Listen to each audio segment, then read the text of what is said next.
Plan d'action, comment sortir du découvert. Bonjour à toi, j'espère que tu vas bien. Très heureuse de te retrouver dans cette vidéo. J'ai une passion, c'est de parler de budget, d'économie, de finances, d'astuces pour dépenser moins, d'épargne et d'investissement.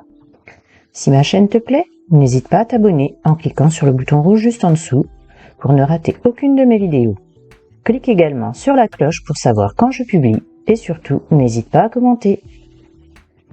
Quel est le meilleur plan d'action pour sortir du découvert? De quel type de découvert te trouves-tu?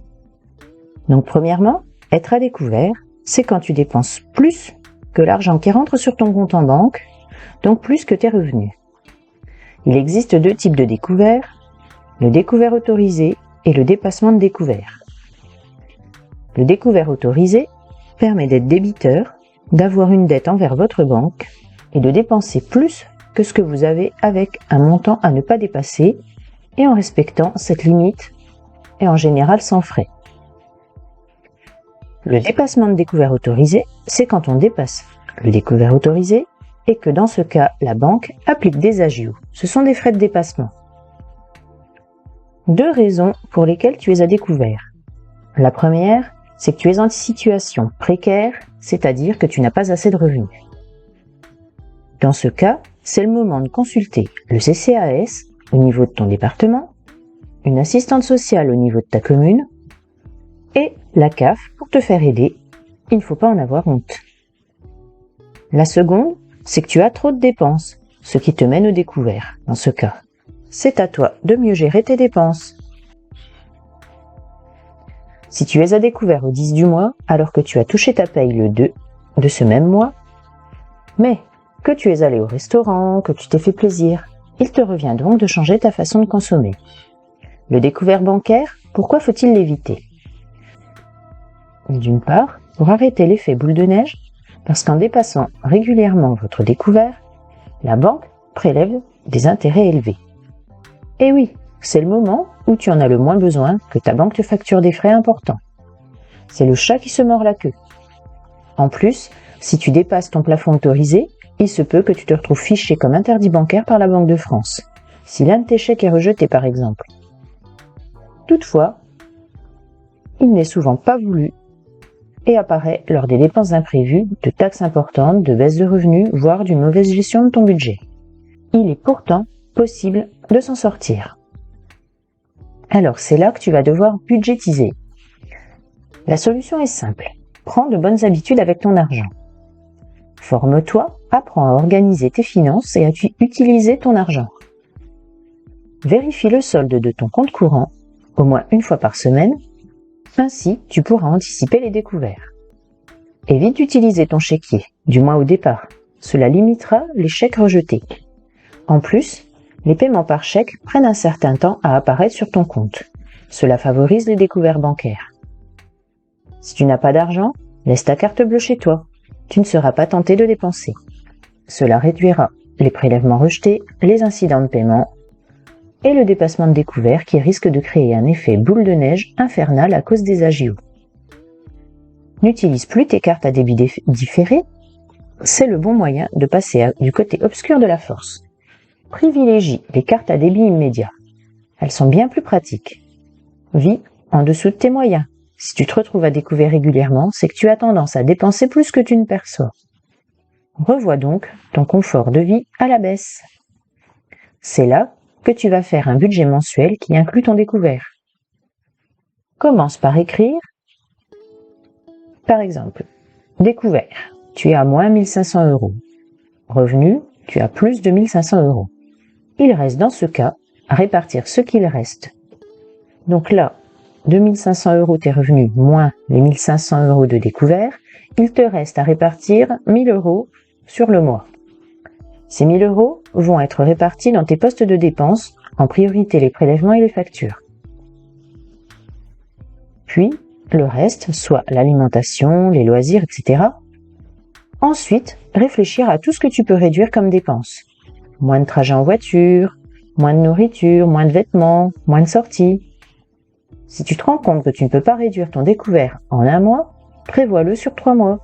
Le but étant de réduire le montant du découvert. À la fin du mois, Si tu finis à moins 600 € au lieu de moins 1000 €, tu as déjà remonté ton découvert. Le mois prochain commencera à moins 600 et par la même façon de budgétiser, tu finiras ton mois à moins 300 et ainsi de suite. Le mois suivant, tu finis ton mois à 0 et voilà, tu as remonté ton découvert. La deuxième chose, c'est d'appeler ton banquier et de négocier un découvert autorisé exceptionnel pour ne pas avoir de frais bancaires et agio afin de ne pas en payer pendant les 3 mois où tu vas régler ton problème de découvert. Préviens ton conseiller, il te connaît, il aura probablement une solution à te proposer. Ce sera aussi l'occasion de négocier les frais engendrés. En effet, à chaque fois que tu es à découvert, ta banque te facture des intérêts débiteurs, aussi appelés agio. Et si tu dépasses ton autorisation de découvert, elle peut aussi te facturer des commissions d'intervention à chaque fois que tu aggraves ton découvert bancaire. Le plus souvent, elles coûtent 8 € et sont plafonnées à 80 € par mois. À noter que d'après nos infos, certaines banques contournent la législation en reportant sur plusieurs mois la facturation des commissions d'intervention. Elle peut aussi te facturer des lettres d'information pour compte débiteur non autorisé. Ces lettres te préviennent que tu es dans le rouge. Elles sont facturées en moyenne 11 €. Si tu es rarement à découvert, n'hésite pas à demander à ton banquier un geste commercial. As-tu des économies? Si oui, cela peut éventuellement te permettre de rembourser ton découvert. Selon le montant que tu as de côté, tu peux soit rembourser tout d'un coup, ou alors garder une partie de ton épargne de sécurité et ne rembourser qu'une partie de ton découvert. Piocher directement dans son épargne si possible. Surtout, si tu as la possibilité de sortir rapidement de ton découvert, n'hésite pas. En effet, le fait de rester pendant plusieurs mois en situation de découvert implique de payer des agios régulièrement, qui vont donc s'accumuler au fil du temps et grignoter ton budget. Si tu as de la chance d'avoir de l'argent de côté, mieux vaut donc réapprovisionner ton compte courant le plus vite possible grâce à cette réserve, et bien suivre l'évolution de tes comptes à l'avenir pour toujours avoir suffisamment de cash disponible. Comment augmenter temporairement tes revenus? Si tu es salarié, tu peux éventuellement demander des heures sup. Ou alors, tu peux faire un job supplémentaire, ou mettre des objets en vente, aller vendre chez EasyCash, Cash Converter, chercher des affiliations sur des sites marchands sur Internet, ou vendre tes compétences sur 5euros.com ou le site Malte. Il faut également garder des habitudes durables. Une fois sorti du découvert, tu n'utilises plus ton découvert autorisé. Mais, si tu as besoin d'un peu plus d'argent, utilise ton fonds de secours.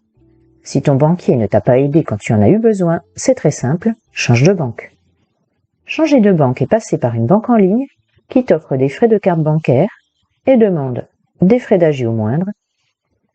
Attention toutefois aux autres frais. Pour cela, tu peux faire un comparatif des banques et de leurs taux sur Internet. Envisage sérieusement de changer de banque. Les banques traditionnelles sont celles qui facturent les agios les plus importants en cas de découvert bancaire.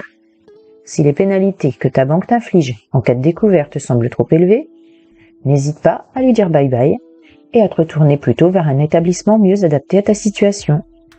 Les banques en ligne notamment imposent généralement des frais moindres. Autre option tout aussi intéressante selon tes préférences, il est possible d'annuler simplement et préventivement l'autorisation de découvert accordée par ta banque. C'est déjà le cas pour les comptes bloqués destinés aux jeunes par exemple. Impossible d'être en découvert puisque le solde du compte ne peut être négatif. Si tu es déjà interdit bancaire, tu peux te tourner vers une banque sans découvert dans la même optique. Elle te donne accès à une carte bancaire à autorisation systématique empêchant les découverts. Concrètement, avec ce type de banque, tu ne peux dépenser que l'argent que tu as réellement sur ton compte. Voilà pour aujourd'hui. N'oublie pas de t'abonner. Merci de m'avoir écouté et on se retrouve très bientôt.